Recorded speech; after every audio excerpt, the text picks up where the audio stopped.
My fiancée sent a cold message. The wedding is off. Expect a call from my lawyer. I replied calmly, as you wish, then quietly removed my name from our mortgage application.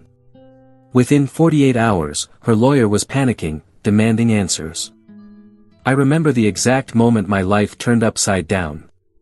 I was standing in line at a supermarket, holding a basket filled with small things like frozen lasagna and scented trash bags, when my phone vibrated. I looked down and saw her name, Sabrina, my fiancée, the love of my life, or so I thought. I opened the message casually, expecting something about dinner or the wedding guest list. Instead, I got punched in the gut by 8 words, the wedding is off. Expect a call from my lawyer. That was it. No explanation. No emotion. Not even punctuation, apart from the period at the end. Just a cold, clinical dismissal, like I was a business contract she decided to void. I stood there frozen. The cashier had to tell me twice that it was my turn. I paid for the groceries mechanically, drove home in silence, and sat in the driveway for 15 minutes before going in. I wasn't crying. I wasn't yelling. I was calm. The only words I sent back to her were, as you wish. I knew what that message really meant. It wasn't just the wedding that was over. It was her way of saying, don't contact me. My lawyer will handle everything. I was being discarded, and she thought she held all the cards. But she forgot something very important. See, Sabrina and I had just signed preliminary documents to jointly apply for a mortgage. A beautiful townhouse in a newly developed area on the outskirts of Seattle.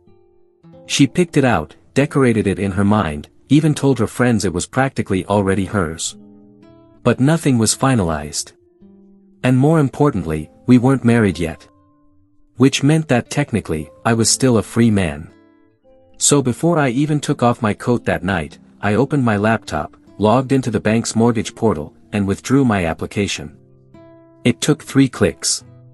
Just 3. And with that, the whole deal collapsed like a house of cards. I know what you're thinking, pretty petty, maybe. But after 2 years of building a life with her, after all the sacrifices I made, including turning down a job opportunity in Chicago so we could stay close to her family, this wasn't about being petty. This was about dignity. Still, I didn't expect what happened next. Less than 48 hours later, while eating reheated lasagna on my couch, my phone rang. Unknown number. Hello. I let it go to voicemail. A minute later, a message popped up. Hello, this is Amanda Ways, attorney for Miss Sabrina Holden. We urgently request a callback regarding your withdrawal from the mortgage, as this action may constitute breach of contract or financial interference. Please contact us immediately. I laughed. Urgently request, huh? Suddenly her lawyer was panicking. Not so cold and clinical now, right? And I didn't call back. Instead, I waited. And sure enough, more calls followed.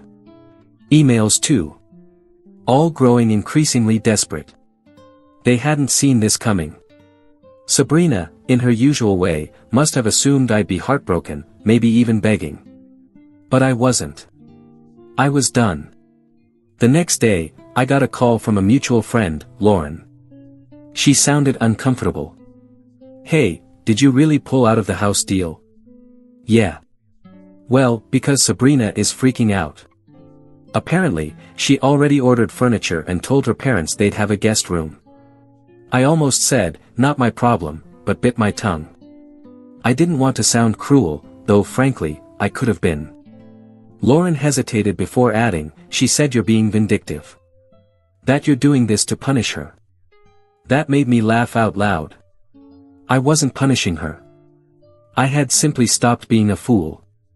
What Sabrina didn't know yet, and what no one else knew either, was that I had already started suspecting something weeks before the breakup. There were signs. Late-night texts from unknown numbers. Work meetings that seemed oddly timed. Whispers behind closed doors. When I walked into the room, I could feel it. I just didn't want to believe it. But now, with everything collapsing, I felt like I was finally seeing her clearly. So I decided to stop reacting and start observing. Instead of responding to her lawyer or trying to save anything, I stayed silent. I let them spiral. I let them wonder. I let them squirm. And in that silence, the truth began to bubble to the surface. 2 days later, I got a knock at the door of my apartment. I wasn't expecting anyone. It was her father. I hadn't seen Mr. Holden since we all had dinner together a month ago, when he made a toast about how proud he was to welcome me into the family. Now he just looked tired, and maybe a little ashamed. He didn't even say hello before blurting out, "What's going on with the house?" I crossed my arms and said, "I'm not buying a house with someone who tells me it's over by text and sends their lawyer to speak to me. Are you here as her representative?" His eyes dropped. "I'm not here because of her. She doesn't tell us anything.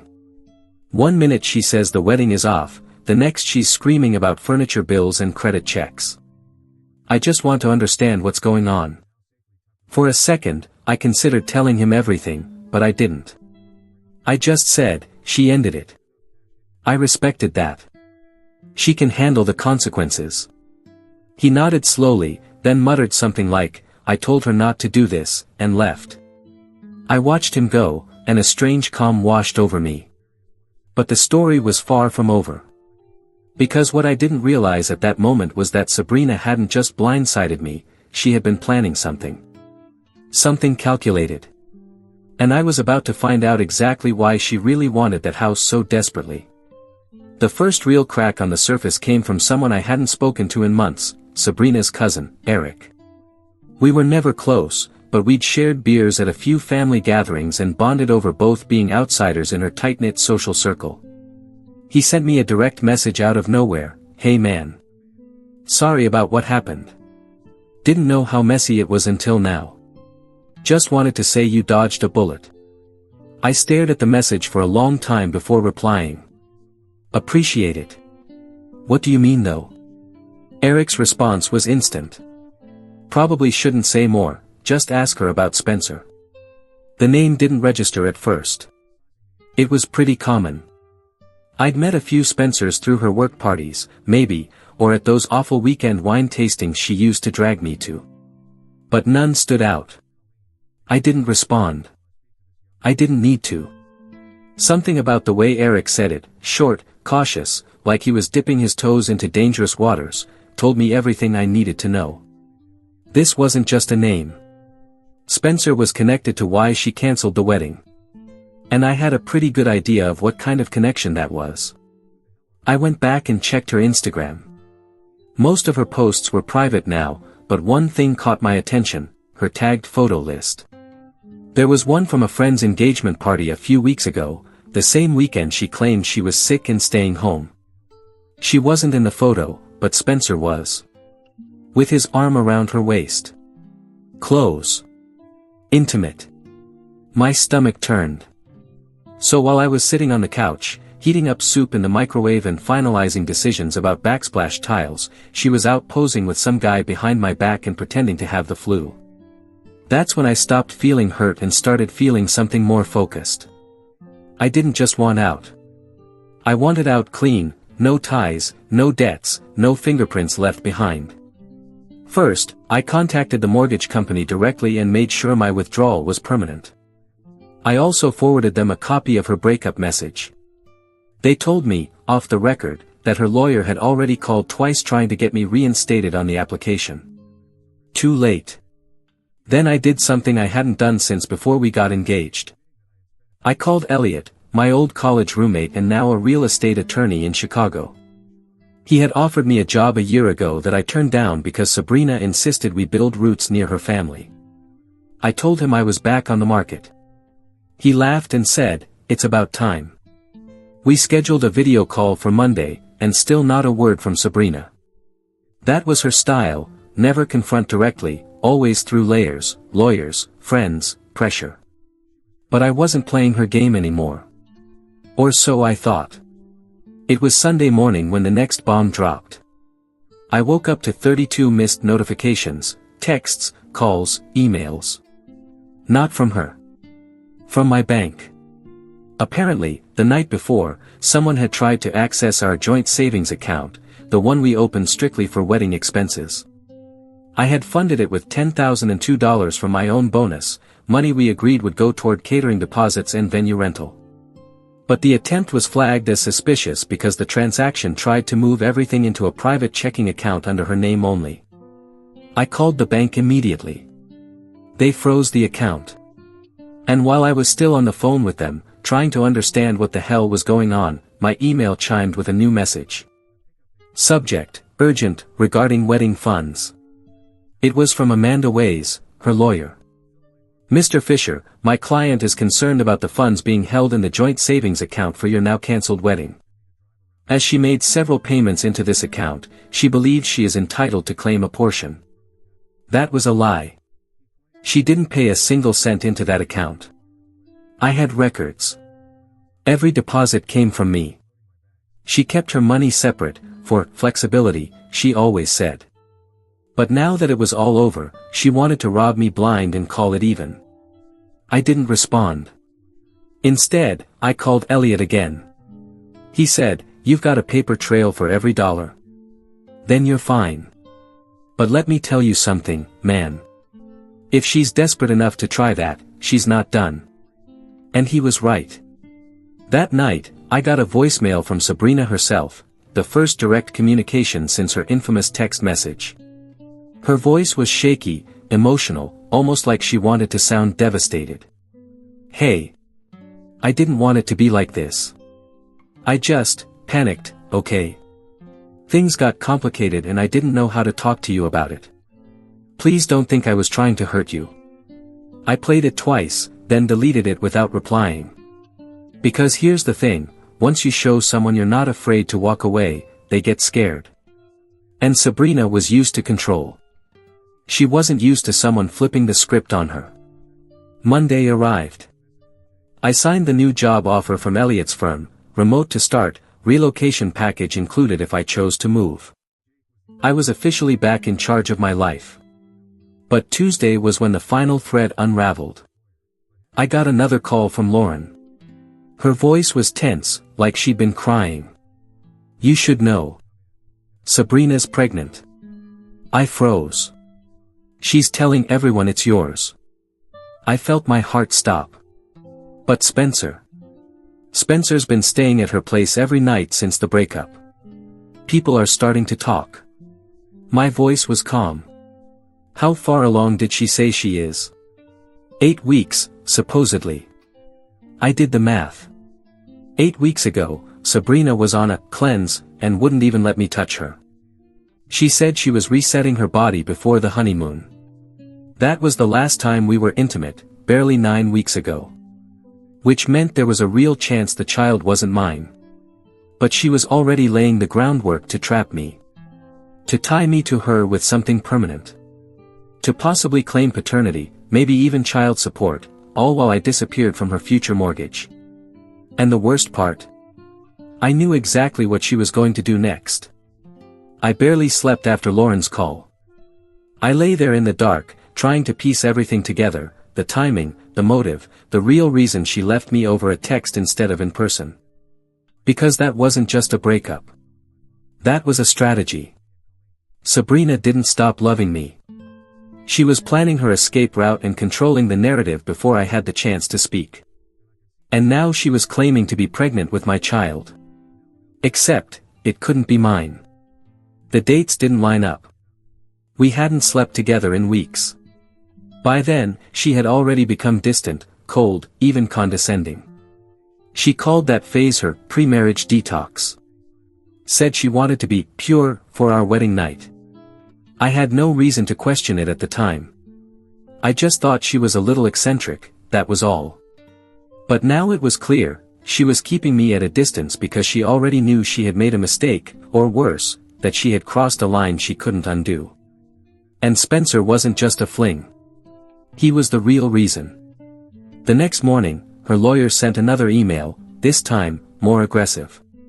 Given the current circumstances, my client is considering legal action related to financial abandonment and emotional distress. She has also asked me to formally notify you of her pregnancy and your presumed parental responsibilities. Presumed. That word froze me. They were trying to rush me, corner me, force me into a position where I would react emotionally or make a mistake they could use in court. But I didn't panic. I played it smart. I contacted Elliot again and told him everything, the alleged pregnancy, the paternity concerns, the financial threats. He told me to go on the offensive. You need a paper trail that shows she's manipulating the situation. So I did. That day, I hired a local attorney who specialized in family and financial law. Her name was Sherry Levin. She was sharp, even cold, but that's exactly what I needed. She drafted a formal letter and sent it to Sabrina's attorney the next morning. It stated, in legal terms, that I denied paternity until a verified DNA test could be completed. I would not contribute financially or emotionally until biological confirmation was established. Any attempt to access joint accounts or portray me as emotionally abusive would be considered defamation and met with a countersuit. It even included a clause demanding full financial disclosure of Sabrina's current assets in case she attempted to claim I owed her money from the now-cancelled home purchase. I wasn't holding back anymore. Less than 2 hours after that email was sent, my phone rang again. This time, Sabrina didn't leave a voicemail. She called again and again, 6 times in one afternoon. I didn't answer. But Sherry received a call from Amanda, her lawyer, that evening. She said Sabrina was distressed and felt ambushed. That we should have handled things privately. That we were escalating a personal matter into a public one. To which Sherry replied, she made it public when she introduced legal counsel and threatened financial action. My client is simply responding. I wish I could say I felt nothing, but the truth is, I felt everything, rage, sadness, regret. Mostly regret. Not because we had ended, but because I ignored every red flag that led to this. Like how she refused to combine finances until marriage, or how she always controlled the social calendar, or how every time I brought up prenups she laughed and said, "You don't trust me." But the worst part? I think part of me still wanted to believe this wasn't real. That maybe she was scared. That maybe Spencer was just a mistake and she was trying to make things right. But reality has a way of smacking you in the face when you're not looking. And that smack came 2 nights later, from Spencer himself. It was around 10 at night. I was home alone, watching TV, when I got a Facebook message from a profile I didn't recognize. No profile picture. Just a name, Spencer. The message said, "We should talk. I don't want to be part of whatever game she's playing." I stared at it for a long time, my hands shaking. Finally, I typed, "Talk." He replied, "She told me you two had already broken up. Said the wedding was cancelled months ago and that you were just helping her get a house out of guilt." My blood boiled. We were engaged until the day she sent that text telling me it was over. That day. Not before. He went quiet for about 10 minutes. Then he said, "She told me you hit her." I felt the floor fall out from under me. What? Yeah, that's what she told me. That she was afraid of you. That you had anger issues and used to break things when you were mad. I sat there in shock. I had never laid a hand on Sabrina. Never raised my voice in a threatening way. The worst we had were arguments about time, how she always put her friends first and scheduled our relationship like a meeting. But physical violence? Never. Not even close. Do you believe that? I asked. He took a while to respond. Then, no. Not anymore. I called Sherry the next morning and told her everything. She immediately filed a protective counter-report, essentially a preemptive legal defense in case Sabrina tried to fabricate any abuse claims to gain sympathy in court. This was getting darker than I had ever imagined. But the final email came that Friday. I received an email from the mortgage lender. Not just a generic update, a personal apology. They had been contacted again by Amanda Ways, asking if there was any way to proceed with the home loan without me. Sabrina had attempted to submit a revised document, falsely stating that I had withdrawn voluntarily with no financial expectations. The bank flagged it instantly, because I hadn't signed anything. She had forged my name. I forwarded the email to Sherry. She was silent for 10 minutes. Then she called and said, "This is fraud. We can take this to the police." I didn't want that. Not yet. I just wanted it to be over. But part of me knew it wasn't. Because Sabrina was unraveling. And desperate people don't go quiet. The week that followed felt like a blur.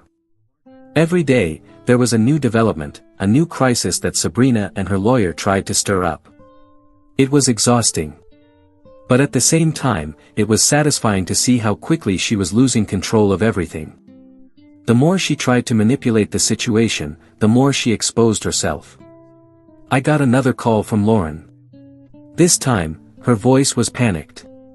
She was practically whispering as she spoke. "You won't believe this, but Sabrina, she's telling everyone she had a miscarriage." My stomach sank. "You know what? I didn't want to yell," she said, "but it just came out when she posted about it last night.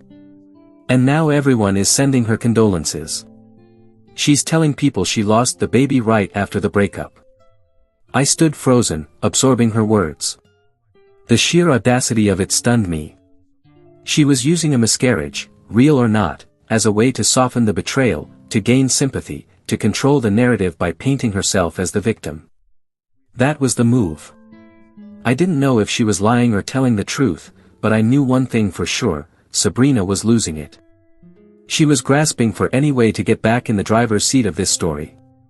And now she was using a false miscarriage as her escape route. It didn't take long before Amanda, her lawyer, contacted Sherry again. This time, the tone was different. Instead of being aggressive, they tried to sound conciliatory. "We understand that things have escalated beyond what we anticipated. Sabrina is dealing with some personal challenges, and we want to avoid any further conflict." Sherry didn't give them an inch.